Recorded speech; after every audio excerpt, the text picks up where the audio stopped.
चाहे शिक्षा मित्र का संगठन हो, हमने देखा है सुशील यादव जी के मेहनत को, और हमने देखा है शिव कुमार शुक्ला जी के मेहनत को, और हमने देखा है रमेश जी के मेहनत को, क्योंकि लखनऊ में इन लोग के साथ रहने का अवसर प्राप्त हुआ है। तो आपकी बातों से मैं इत्तेफाक नहीं रखता हूं सर, इसके लिए मैं, चूंकि आप हमसे वरिष्ठ हैं, हमारे अग्रज हैं, तो मैं समझता नहीं, वो बात आपकी जायज है।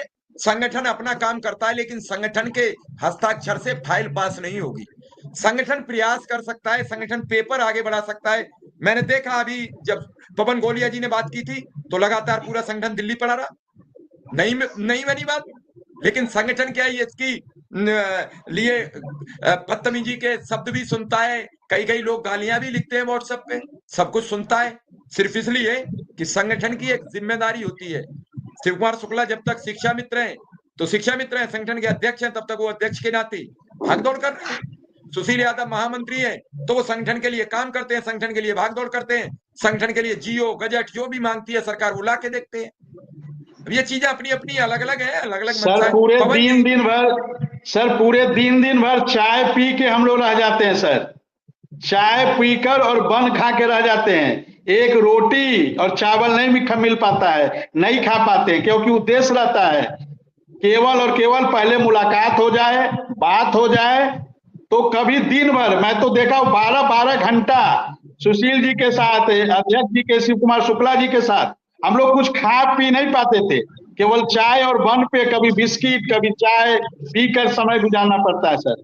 तो ये पीड़ा अब लोग नहीं समझते हो, ना समझे, लेकिन बहुत सर मेहनत में कहीं कोई किसी के कमी नहीं है, चाहे शिक्षा मित्र संगठन हो, चाहे, चूंकि शिक्षा मित्र हमारे बड़े भाई हैं तो हम पीड़ा को देखे हैं सर, लेकिन हम लोगों के हस्ताक्षर से फाइल नहीं पास होनी है। हम लोग प्रयास कर सकते हैं, हम लोग अपनी बात रख सकते हैं सर।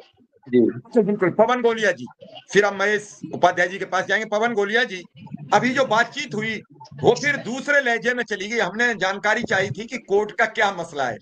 बात संगठन और आपसी विरोधाभास, ये सब कब होता है? जब लोगों को न्याय मिलने में देरी होती है, लोगों का भरोसा उठने लगता है, विश्वास डगमगा जाता है, बड़ी मुश्किल से कोई किसी पर विश्वास करता है। पवन गोलिया जी, एक दिन आपने हमें फोन पर बताई कि ऐसे ऐसे समस्या है, कोर्ट से कुछ राहत मिल सकती है। मैंने आपके साथ मिलकर पूरी मदद करने का प्रयास किया, मदद उस स्तर तक हुई, लोग आपके साथ जुड़े, आपने जो करना था वो किया, लेकिन नहीं राहत मिली। तो क्या इसके लिए पूरा दोष आपके माथे पर मढ़ा जाए? नहीं, कोर्ट है, किसे न्याय देगा, किसके साथ क्या करेगा?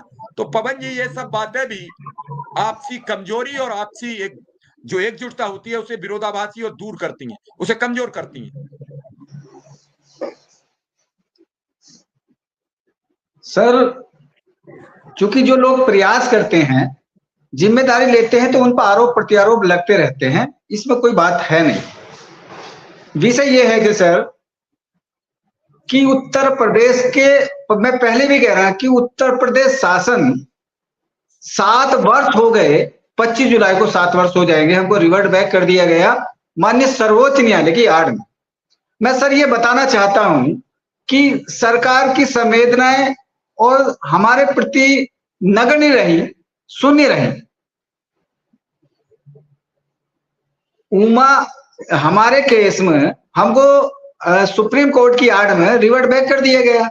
लेकिन मैं सर ये बताना चाहता हूं कि Jitendra Bharti case, high court का ये आर्डर है कि शिक्षा मित्रों को सम्मानजनक मान दिया जाए, अभी तक राज्य सरकार नहीं मान रही, कोई बट नहीं।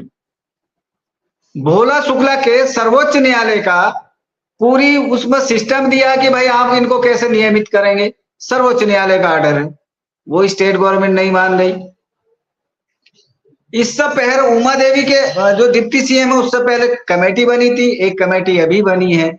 और सबसे बड़ी बात यह है कि शिव पूजन सिंह की याचिका में 38,700 कुछ रुपया देने का आर्डर है हाई कोर्ट का, लेकिन स्टेट गवर्नमेंट नहीं मान रही। और सुप्रीम कोर्ट की आड़ में असिस्टेंट टीचर बने शिक्षा मित्रों को रिवर्ट बैक कर दिया गया। तो ये जो विषय है ये बहुत संदेहपूर्ण है। मैं अपने साथ। नमस्कार साथियों, स्वागत है आप सभी का आज के इस नए वीडियो में। वीडियो आप सभी शिक्षा मित्र साथियों के लिए बेहद ही महत्वपूर्ण होने वाली है। हाल ही के अंदर की कुछ खबरें हैं जो कि आपके माध्यम में इस वीडियो के माध्यम से साझा करेंगे। सभी साथी वीडियो को पूरा देखें। चैनल को अभी तक आपने सब्सक्राइब नहीं किया है, सब्सक्राइब भी कर ले। अब चलते हैं अपडेट पर। को बताना चाहता हूं, यदि कहीं भी आपको अवसर मिले तो तीनों ऑर्डर अपने पास रखिए। जो शिव पूजन सिंह की याचिका का ऑर्डर है उसका ऑर्डर अपने पास रखिए, भोला शुक्ला का ऑर्डर अपने पास रखिए, रामशरण मौर्य का ऑर्डर अपने पास रखिए और जितेंद्र भारती का ऑर्डर अपने पास रखिए। अगर राज्य सरकार के प्रति जरा से भी संवेदनाएं हैं शिक्षा मित्रों के प्रति, उनके परिश्रम को, उनकी नैतिकता को, उनकी मानवता को जरा सा भी रेफरेंस देना चाहती है उत्तर प्रदेश की सरकार, तो चाहे वो शिव पूजन सिंह की याचिका पर ऑर्डर कर दे तो 38,000 40,000 समथिंग आज ही बन जाएंगे। जितेंद्र भारती की याचिका पर चाहे 50,000 कर दे, 60,000 कर दे, आज ही कोई रोक नहीं सकता, हाई कोर्ट का ऑर्डर है। भोला शुक्ला के आदेश है कि आप सबको नियमित कर दें, कोई रोक नहीं सकता। सबसे बड़ी उपलब्धि यह है कि आनंद रामशरण मौर्य केस में जो सूबेदार की याचिका थी स्टेट गवर्नमेंट ने इसमें स्पष्ट लिख कर दे रखा मैंने इस पर कि हमारे पास 51,112 पद हैं और हाई मेरिट पर शिक्षा मित्रों के 32,000 पद का लॉस होगा। यदि शिक्षा मित्र हमको 60-65 पर भर्ती करने दें तो हम तत्काल इस भर्ती के बाद 51,112 पद पर शिक्षा मित्रों का चयन करेंगे। ये 2-4 साल हो गए सर, और यही ऑर्डर रामशरण मौर्य का है कि सारे ऑर्डर रामशरण मौर्य केस के आधार पर सारे शिक्षा मित्रों को जो डुली क्वालिफाइड हैं सबकी नियुक्ति असिस्टेंट टीचर पर हो सकती है। ये स्टेट गवर्नमेंट, सुप्रीम कोर्ट ने यह आदेश स्टेट गवर्नमेंट को छोड़ दिया कि आप चाहे जो मर्जी चाहे वो नियमावली बनाए और इनको इसका लाभ दे दे, क्योंकि इनके साथ जो प्रीजुडिस हुआ है, जो पक्षपात हुआ है, उसकी अवधारणा को मिटाने के लिए ऑर्डर आया है। यानी कि 2 पक्षों में ऑर्डर आया है। लेकिन सवाल ये है कि सर दर की ठोकरें हर जनप्रतिनिधि के साथ शिक्षा मित्र गए, पक्ष के साथ भी गए, विपक्ष के साथ भी गए। विपक्ष का भी धन्यवाद जिन्होंने उनके साथ सहानुभूति रखते हैं, चाहे वो विधानसभा हो चाहे वो संसद हो, दोनों में हमारा मुद्दा उठाते हैं। हम उन पक्ष के सांसद विधायकों के प्रति भी आभार व्यक्त करते हैं जिन्होंने हमारे प्रति सहानुभूति और संवेदना रखते हैं और वो तमाम हमारे साथ मदद कर रहे हैं। हम माननीय मुख्यमंत्री से अपील करते हैं कि हमारे पास अब अंतिम समय बच रहा है। हमारे पास जो अब इतना समय नहीं बचा कि हम महीने 2 महीने वेट एंड वॉच कर सकें। हमको तत्काल राहत की जरूरत। यदि हमको तत्काल राहत नहीं मिलती, मैं नैतिकता के आधार पर मैं अपनी बात कर रहा हूं, मैं सच्चाई के, यदि महीने 2 महीने में हमारा काम स्थायी समाधान नहीं होगा तो मैं इस व्यवस्था के प्रति न्याय के लिए, अपने हक अधिकार के लिए, जिस व्यवस्था ने हमारा भविष्य बर्बाद कर दिया, 1.5 लाख लोगों का घर बर्बाद कर दिया, हजारों लोग इस दुनिया से छोड़ के चले गए, हम इस व्यवस्था के खिलाफ विद्रोह करेंगे, आंदोलन करेंगे और न्याय की लड़ाई लड़ेंगे। यदि महीने में 15 दिन में इस स्थायी समाधान नहीं हुआ, हम स्टेट गवर्नमेंट के खिलाफ भी विद्रोह करेंगे, आंदोलन करेंगे अपने हकों के लिए। और माननीय सर्वोच्च न्यायालय में भी हम बहुत मजबूती के साथ अपना पक्ष रखने जा रहे हैं। 10-15 दिन का और इंतजार करिए कि जो रिवर्ट बैक कर दिया गया है जिस आड़ में, जब 29,000, जब पूरे देश में 11 अगस्त के फैसले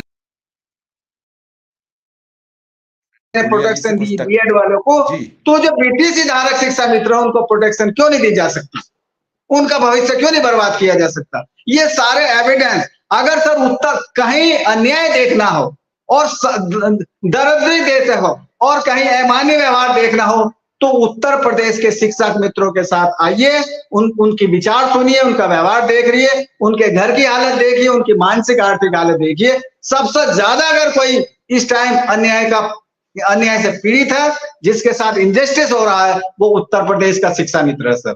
मतलब जो शिक्षा मित्र, कोर्ट के आर्डर जो शिक्षा मित्रों के हित में है वो मान्य उत्तर प्रदेश की सरकार नहीं मानती, और जो कोर्ट का ऑर्डर अन्य लोगों के हित में उन्हें तत्काल माना जाता है। तो ये कैसा पक्षपात है सर?